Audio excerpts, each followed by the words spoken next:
আমাদের আরো একজন সহকর্মী আছেন রেজওয়ান, আমরা তার কাছে যেতে চাই। খুলনা থেকে আমাদের সঙ্গে যুক্ত হচ্ছেন হিরণ খান। হিরণ, আপনি যেই ভোট কেন্দ্রে আছেন সেখানে আসলে কত শতাংশ ভোট পড়েছে এবং কোনো ধরনের অভিযোগ কিংবা ভোটাররা আসলে ভোট নিয়ে তারা কোনো ধরনের অভিযোগ বা কিছু বলছেন কিনা?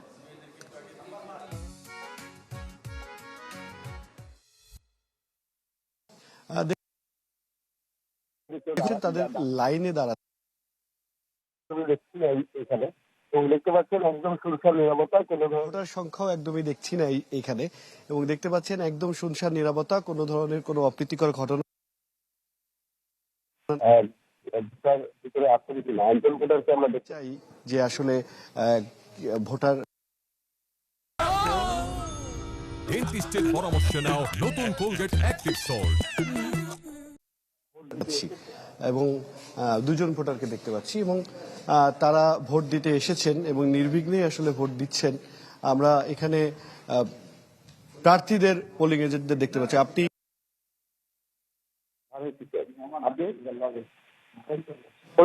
আমি ধানের শীষে মোহাম্মদ আলী দুজনে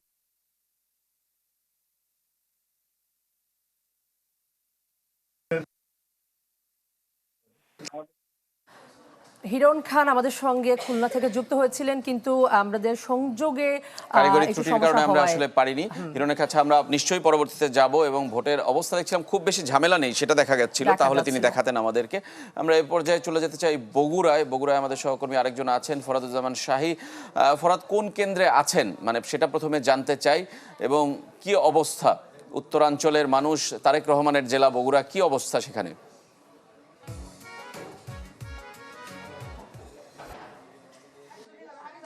রেজওয়ান, একেবারে ভর দুপুর, তারপরেও কিন্তু ভোটারদের উপস্থিতি, বিশেষ করে নারী ভোটারদের উপস্থিতি অনেকটা লক্ষণীয়। আমরা সকাল থেকে যেটা দেখছি, বগুড়া ৬ সংসদীয় আসন, যেটা সদর উপজেলা নিয়ে গঠিত, এই আসনে বিএনপির চেয়ারম্যান তারেক রহমান নির্বাচন করছেন। তার প্রতিদ্বন্দ্বী জামাতের আবিদুর রহমান সোহেল। এখানে জামাত ব্যাপক প্রচারণা চালিয়েছে এবং তারা তারেক রহমানের সাথে একটা মোটামুটি ভালো ভোট যুদ্ধ হবে এরকম সাধারণ যারা নির্বাচক, যারা এই ভোট পর্যবেক্ষক যারা আছেন, তাদের ধারণা যে এখানে যদিও বিএনপি চেয়ারম্যানের এলাকা, কিন্তু তারপরেও এখানে জামাত ইসলামের একটি উল্লেখযোগ্য সংখ্যক ভোট আছে এরকম কিন্তু আমরা জানতে পেরেছি, এবং সাধারণ মানুষও সেই রকমই বলাবলি করছে।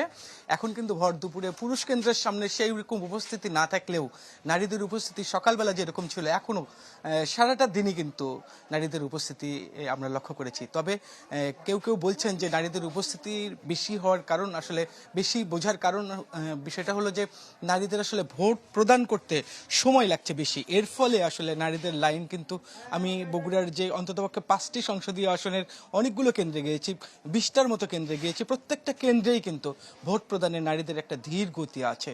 তবে কোনো জায়গায় এখন পর্যন্ত বগুড়ার কোনো আইন শৃঙ্খলা পরিস্থিতির যে ব্যত্যয় ঘটে, এর আগের নির্বাচনগুলোতে যে সহিংসতা হয়েছে, যে অনেকে অবৈধভাবে ভোট দেওয়ার চেষ্টা করেছে, সেগুলো কিন্তু বগুড়াতে ওইভাবে আজকে লক্ষ্য করা যায়নি।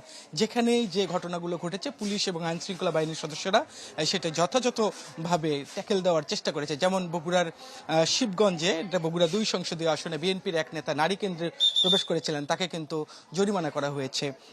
এবং একই রকম ভাবে বগুড়া শিবগঞ্জের আরেকটি কেন্দ্রে, সেখানে অবৈধ কিছু দেশীয় অস্ত্র পাওয়া গেছে, সেটা কিন্তু আইন শৃঙ্খলা।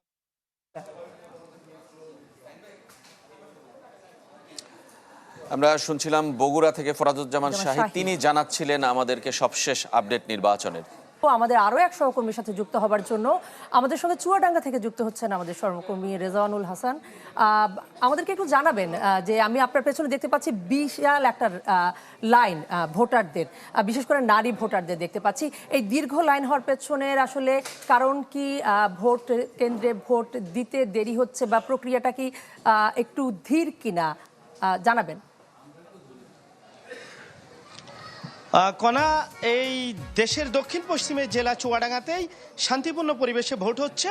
ভোটের আগে যে আশঙ্কাটা ছিল যে ভোটে হয়তো সংঘর্ষ হতে পারে, আমরা প্রস্তুতিও সেইভাবে রেখেছিলাম সংবাদকর্মীরা, তবে সেই ধারণা একেবারেই ভেঙে দিয়ে সকাল থেকে শান্তিপূর্ণ পরিবেশে ভোট হচ্ছে।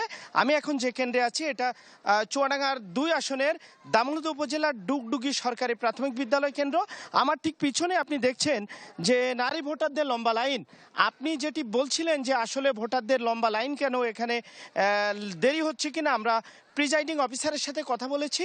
তিনি যেটি জানাচ্ছেন যে ভোট গ্রহণ চলছে এবং এখন ঠিক দুপুর প্রায় 1টা বাজতে চললো। এই কেন্দ্রের ভোটার সংখ্যা 2420। এখন পর্যন্ত প্রায় 55% ভোট এই কেন্দ্রে কাস্ট হয়েছে। প্রায় 1300 ভোটার ভোট দিয়েছেন। আর নারীদের আসলে একটু ধীরগতি রয়েছে, তারা ভোট এখানে কাস্ট করছেন।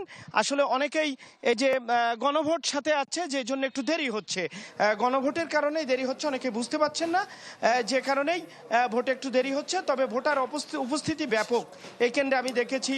নারীরা যেমন আছেন, পুরুষরাও আছেন, প্রতিবন্ধীরা আসছেন, অসুস্থ মানুষও ভোট দিতে আসছেন। তো সব মিলিয়ে চুয়াডাঙ্গার 2টি আসনের শান্তিপূর্ণ ভোট হচ্ছে। এখন শেষ পর্যন্ত দেখা যাক, আমরা দর্শকদের আপডেট জানাবো আপনাদের মাধ্যমে। কণা, ধন্যবাদ আপনাকে। রেজাউল করিম লিটন আমাদের সঙ্গে যোগ দিয়েছিলেন এবং বলছিলেন নির্বাচনের প্রস্তুতি নিয়ে রেখেছিলেন সহিংসতার জন্য একদমই বুলেট প্রুফ জ্যাকেট ট্যাকেট পরে, যদিও কোনো সহিংসতার খবর এখনো আমরা সেইভাবে কিন্তু পুরো দেশ থেকেই পাইনি। এবং শান্তিপূর্ণ একটা সুষ্ঠু নির্বাচন হচ্ছে, আমরা সেটা বলতেই পারি। এবং যেহেতু আর মাত্র 3 ঘন্টার মতো বাকি আছে এবং শেষের দিকে আমরা দেখছি কিন্তু ভোটারদের উপস্থিতি কিন্তু ভোট কেন্দ্রে বাড়ছে।